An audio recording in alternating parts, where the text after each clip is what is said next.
नमस्कार प्रेक्षकांनो, प्रेमाची गोष्ट मालिकेच्या आजच्या म्हणजेच 3 मार्चच्या भागात आपल्याला एक जबरदस्त ट्विस्ट पाहायला मिळणार आहे.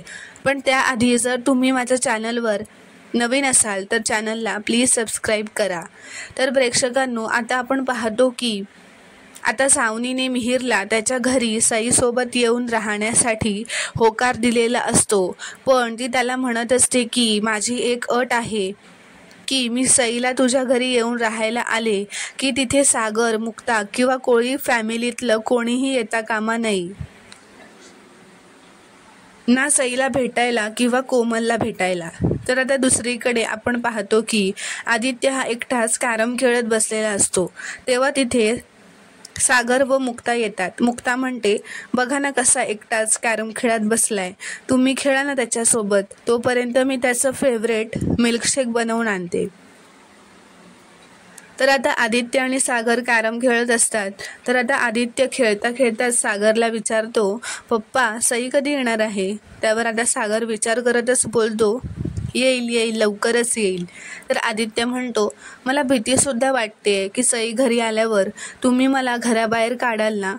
त्यावर सागर आता समजावतो की आधी हे तुझं घर आहे, तू या घराचा मोठा मुलगा आहेस, तू इथून कुठेही जाणार नाहीस, त्यामुळे असा विचारसुद्धा मनात आणू नकोस आणि कोणी सांगितलं तर विश्वाससुद्धा ठेवू नकोस. तो म्हणतो, फक्त एक गोष्ट लक्षात ठेव, आमच्या सगळ्यांचं तुझ्यावर खूप प्रेम आहे. असं म्हटल्यावर आदित्य त्याला येऊन मिठी मारतो, थँक्यू म्हणतो, लव यू पप्पा असं म्हणतो. तर आता मुक्ता आदित्यला कॉफी आणून देते व म्हणते की सागर, आपण आज काही प्लॅन करूयात का संध्याकाळचा? तर आदित्य म्हणतो, आपण आज संध्याकाळी बीचवर जाऊया का? मी खूप दिवस बीचवर नाही गेलोय. तर सागर म्हणतो, हो चालेल. तर आदित्य म्हणतो, चालेल, मग मी जाऊन पटकन माझा होमवर्क पूर्ण करून घेतो. तर तितक्यातच मुक्ताला मिहिरचा फोन येतो. तो म्हणतो, मुक्ता वहिनी, आपलं काम झालंय, सावनी ही सईला माझ्या घरी घेऊन येण्यासाठी तयार झाली आहे, पण तिने एक अट घातली आहे. तर मुक्ता आधीच ती अट ओळखते व म्हणते, हीच अट असेल ना की आम्ही तिथे यायचं नाही? तर मिहिर म्हणतो, हो ग, तू कसं काय ओळखलंस? तर मुक्ता म्हणते, अरे सावनीला आता मी चांगलंच ओळखायला लागले, पण आता एक काळजी मिटली, ती म्हणजे सईची, की आता कारण सईची काळजी घ्यायला आता तिथे कोमल असेल. कोमल तिच्या खाण्यापिण्याची, तिच्या अभ्यासाची सगळी काळजी घेईल. तर आता मुक्ता व सागर खूपच खुश झालेले असतात. मुक्ता एकविरा आईकडे प्रार्थना करत असते की माझ्या सईपासून लांब राहताना माझा जीव जुटतो गाई, माझ्या सईला या घरात परत आणण्यासाठी तुला या आईची मदत करावीच लागेल एकविरा आई. तर आता तिला सईसोबत असल्याचा भास होत असतो. मुक्ता म्हणते, माझी सई जिथे जिथे उभी असायची माझ्यासोबत, ती जागा आता रिकामी आहे. तिच्या आठवणीने पोटात खड्डा पडतो. हे अजून लांब नाही राहू शकत मी माझ्या बाळापासून. तिची जागा कोणीही घेऊ शकत नाही. असो, ती जिथे आहे तिथे तिला खुश ठेव, सुखी ठेव. ती म्हणते, माझ्या दोन्ही मुलांना सुखी ठेव. आई, तूच त्यांची काळजी घे. त्यांचे आई बाबा त्यांच्यावर खूप प्रेम करतात हे त्यांना जाणवू दे. तर आता मुक्ता पूजा करत असताना तिथे आदित्य येतो व इंदिरा कोळी, सागर हे दोघेही येतात व ते एकत्र पूजा करू लागतात. तर इथे दुसरीकडे सावनी तिची व सईची बॅग पॅक करत असते व मिहिरच्या घरी जायला निघतच असतात. तेव्हा तिथे मिहिर येतो. सई विचारतच असते सावनीला की आई, आपण कुठे चाललोय? तर मिहिर तिथे येताच म्हणतो की सई आमच्या घरी येणार आहे, सई लवकर आता आमच्या घरी चल, तिथे कोमल आत्तूने तुझ्यासाठी मेथीचे पराठे केलेत. तर सई मिहिरकडे पाहतच राहते. तर सावनी मुद्दाम असं म्हणते मिहिरला की तिथे बाकी कोणी येणार तर नाही आहे ना, मुक्ता येणार नाही आहे ना तिथे? तर मिहिर नाही असं म्हणतो व ते दोघेही मिहिरकडे निघायला निघतात. तर इथे आदित्य हा अभ्यास करत बसलेला असतो. तर मुक्ता त्याच्याकडे पाहत असते. तो अल्जेब्रा या विषयाचा अभ्यास करत असतो, पण त्याला काही सम्समध्ये डाऊट येत असतात. तो अभ्यास करताना खाडाखोड करत असल्यामुळे मुक्ता आता त्याच्याकडे जाऊन त्याच्या अभ्यासात मदत करू लागते व त्याला शिकवू लागते. तर आता मुक्ताला आधीला शिकवताना सागर पाहतो. सागर मनातच म्हणू लागतो की बिचाऱ्या मुक्ता स्वतःचं दुःख विसरून आधीचा विचार करतायत. कुठून येते ही ताकद, हे करायची हिंमत कुठून आणतात? माझ्या प्रत्येक गोष्टीला त्यांनी आपलं मानलंय. माझ्या घरचे, माझी मुलं, माझा त्रास, माझा आनंद सगळं त्यांचं करून घेतलंय. त्यांनी मला पण मुक्तासाठी काहीतरी करायला हवं. त्यांच्या चेहऱ्यावर आनंद यायला हवा. तो म्हणतो, मी त्यांची फिरकी घेतली की त्या गालातल्या गालातच गोड हसतात ना, मग तेच करतो. तर आता सागर पुढे येऊन मुक्ताची मस्करी करू लागतो. तर सागर मुद्दामच मुक्ताची मस्करी करत असतो. आदित्यच्या अभ्यास घेण्यावरून तिला चिडवत असतो. तर आता आदित्य म्हणतो, पप्पा मुक्ता आंटी आणि मी आता एका टीममध्ये आहोत हा, त्यांना काही बोलायचं नाही. असं म्हणताच आता मुक्ताच्या डोळ्यात पटकन पाणी येतं. मुक्ता सागरकडे बघू लागते.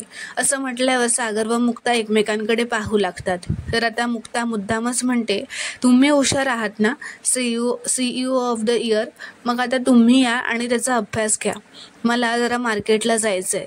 तर सागर पुन्हा मुक्ताची मस्करी करत म्हणतो, हां आता पळा पळा, तुझा अभ्यास घ्यायला लागतोय म्हणून बघ कशा पळत आहेत. तर ती म्हणते, तुम्ही अभ्यास घ्या, मला जरा मार्केटला जाऊन यायचं आहे. तर आता सागर आदित्याचा अभ्यास घ्यायला लागतो.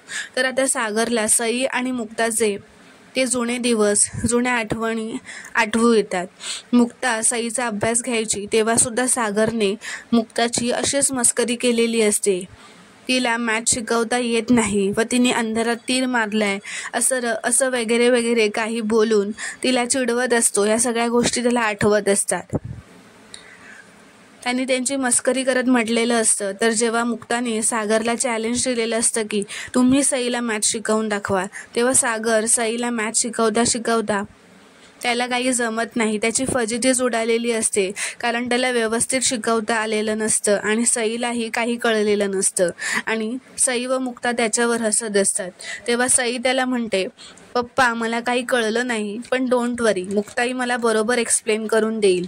तेव्हा सई व मुक्ता एकमेकांना टाळी देत असतात व मुक्ता सईला म्हणते, पप्पांना काहीच जमलेलं नाही ना. तर मुक्ता म्हणालेली असते, आता तुमचे फ्रूट्स आणि ह्या आंब्यांची उदाहरणं द्यायला बंद करा व बाजूला ठेवा आणि आम्हाला अभ्यास करू देत. मी सईचा अभ्यास घेते. असं सगळं जुन्या आठवणी, बोलणं, ह्या सगळ्या गोष्टी सागरला आता आदित्यचा अभ्यास घेताना आठवतच असतात. सागर विचार करत असतो की सावनी सईला घेऊन गेल्यापासून मुक्ताचं तर हसणंच गायब झालंय. त्यांच्या डोळ्यातली ती चमकच मिस करतोय मी. खूपच गप्प झाल्यात, आतून खमल्यात. हे सगळं त्या सावनीमुळे झालंय. तिला मुलं नको आहेत, त्यांची काळजी घ्यायची नाही आहे, त्यांचा अभ्यास घ्यायचा नाही आहे, मुलांसाठी तिला वेळ द्यायचा नाही आहे. फक्त मुक्ताला तो आनंद मिळू नये म्हणून तिने सईला आपल्याकडे घेतलंय, फक्त त्रास देण्यासाठी. हे सगळं करते ती. जी माझ्या बायकोला त्रास देते ना, तिला मी सुखाने जगूच देणार नाही, असं तो मनातच ठरवतो. तर मित्रांनो, पुढील भागात आपण पाहणार आहोत की आता मुक्ताला सईला भेटण्यासाठी तिच्या डोक्यात एक आयडिया येते. ती म्हणते की मी पण जर वेश बदलून गेले तर सावनी मला काही ओळखू शकणार नाही आणि मी माझ्या सईला सुद्धा भेटू शकेन. आणि इथे सागर म्हणत असतो की मी सावनीचे सगळे बँक अकाउंट्स फ्रीज केलेत, असं तो घरातल्या सर्वांना येऊन सांगत असतो. तर आता सावनीला मात्र खूप राग आलेला असतो. तिला खूपच राग आलेला असतो. ती रागारागातच ओरडतच तिच्या घरातच म्हणत असते की सागर कोळी, सोडणार नाही मी तुला. माझे सगळे बँक अकाउंट्स फ्रीज केलेस ना तू, आता बघ मी काय करते ते, असं ती खूपच रागारागात म्हणत असते. तर मित्रांनो, पुढील भाग पाहणं खूपच रोमांचक ठरणार आहे. व्हिडिओ पूर्ण बघितल्याबद्दल धन्यवाद.